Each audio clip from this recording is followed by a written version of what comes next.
आज हिंदू धर्म के जनमानस में बसे भगवान श्री राम, जिनका जिक्र हमें तुलसीदास कृत रामचरित मानस में मिलता है। मगर एक सबसे बड़ी खास बात और है कि स्वतः तुलसीदास प्राचीन काव्य ग्रंथ रामायण से प्रेरित हुए थे। तो आज हम जानेंगे भगवान श्री राम के बारे में बताने वाले दो महाकाव्य, पहला वाल्मीकि कृत रामायण, दूसरा तुलसीदास कृत रामचरित मानस। तो आगे हम ये जानेंगे कि ये दोनों महाकाव्य किस प्रकार से प्रभु राम का वर्णन करते हैं और दोनों में क्या अंतर है।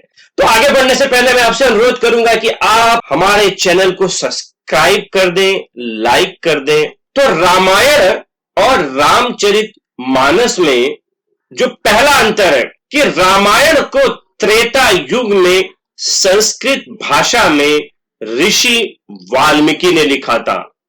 ऋषि वाल्मीकि श्री राम के समकालीन थे। वहीं पर रामचरितमानस को कलयुग में महान अवधी कवि गोस्वामी तुलसीदास ने अवधी भाषा में लिखा था। तुलसीदास का काल 15वीं शताब्दी ईस्वी सन 1511 से 1623 का माना जाता है।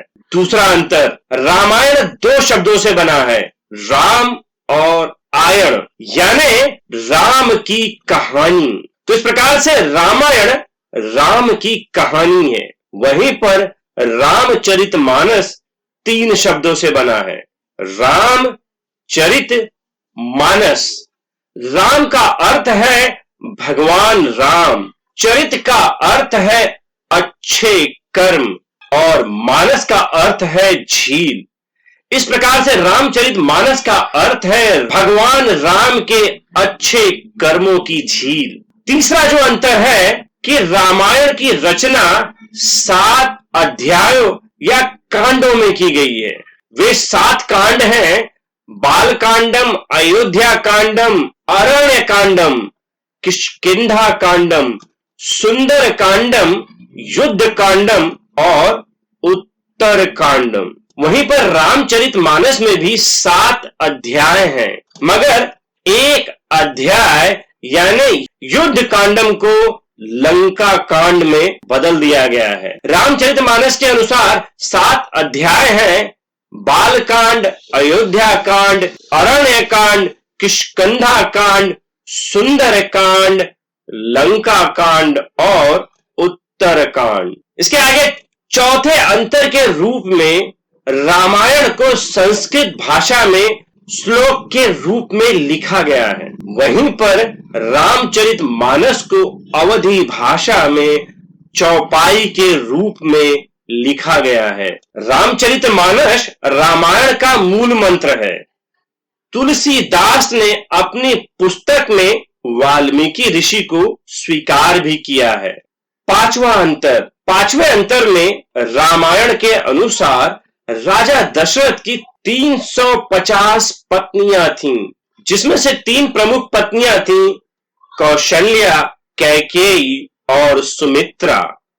वहीं पर रामचरित मानस के अनुसार राजा दशरथ की केवल 3 पत्नियां थीं, कौशल्या, कैकेयी और सुमित्रा। छठे अंतर के रूप में रामायण के अनुसार हनुमान को एक इंसान के रूप में दर्शाया गया है, जो वानर जनजाति से थे। तो वानर 2 शब्दों से बना है, वान और नर। वान का अर्थ हो गया वन और नर का अर्थ है मनुष्य। वन में रहने वाली जनजातियों को रामायण में वानर के रूप में संदर्भित किया गया है। तो हनुमान वानर नाम की जनजाति से संबंधित मानव हैं। वहीं पर रामचरित मानस के अनुसार हनुमान एक बंदर की प्रजाति से संबंधित हैं। 7वें अंतर के रूप में रामायण के अनुसार राजा जनक ने कभी सीता स्वयंवर का आयोजन एक समारोह के रूप में नहीं किया था। इसके बजाय जब कोई शक्तिशाली व्यक्ति जनक से मिलने जाता था तो वह उन्हें शिव धनुष यानी शिव का धनुष दिखाते थे और इसे उठाने के लिए कहते थे। एक बार जब विश्वामित्र राम और लक्ष्मण के साथ राजा जनक के पास गए, तब राजा जनक ने राम को भी धनुष दिखाया और श्री राम ने धनुष उठाया। इसी वजह से उनका विवाह सीता से हुआ। वहीं पर रामचरितमानस के अनुसार सीता का स्वयंवर का आयोजन राजा जनक के द्वारा किया गया था और शिव के धनुष को उठाने की प्रतियोगिता थी, जिसमें विभिन्न देशों से कई लोग उस स्वयंवर में आए थे और इसमें कोई भी इस धनुष को नहीं उठा सका। और अंत में जब श्री राम आए तो केवल उस धनुष को वे ही उठा पाए और उनके इस धनुष के उठाने के पश्चात सीता का विवाह श्री राम से हुआ। आठवां अंतर, रामायण में परशुराम का जिक्र नहीं है और उनका कोई वर्णन स्वयंवर के दौरान नहीं किया गया है, मगर रामचरितमानस में जब भगवान राम ने इस धनुष को उठा लिया था तब वह टूट गया था। यह सुनकर परशुराम क्रोधित हो गए। तो इस प्रकार का वर्णन हमें केवल रामचरितमानस में ही मिलता है। नवे अंतर के रूप में रामायण के अनुसार सीता का अपहरण और उसके जो कष्ट थे वे वास्तविक थे। रावण द्वारा सीता का अपहरण करके उसे जबरदस्ती रथ पर ले जाया गया था। वहीं पर रामचरितमानस के अनुसार असली सीता का अपहरण कभी नहीं हुआ था। राम सीता के अपहरण का पूर्वाभास करते हैं और सीता की छाया या उसका प्रतिरूप बनाते हैं और अग्निदेव में असली सीता भेज देते हैं और सीता हरण के दौरान सीता का केवल प्रतिरूप ही गया था। दसवें अंतर के रूप में रामायण के अनुसार रावण 2 बार रणभूमि में राम से लड़ने गया था। सबसे पहले वह युद्ध की शुरुआत में आया था, तब उन्हें राम द्वारा हराया गया था, लेकिन उन्हें जीवित छोड़ दिया गया था। और दूसरा, युद्ध के अंत में रावण राम के पास आते हैं और राम द्वारा मारे जाते हैं।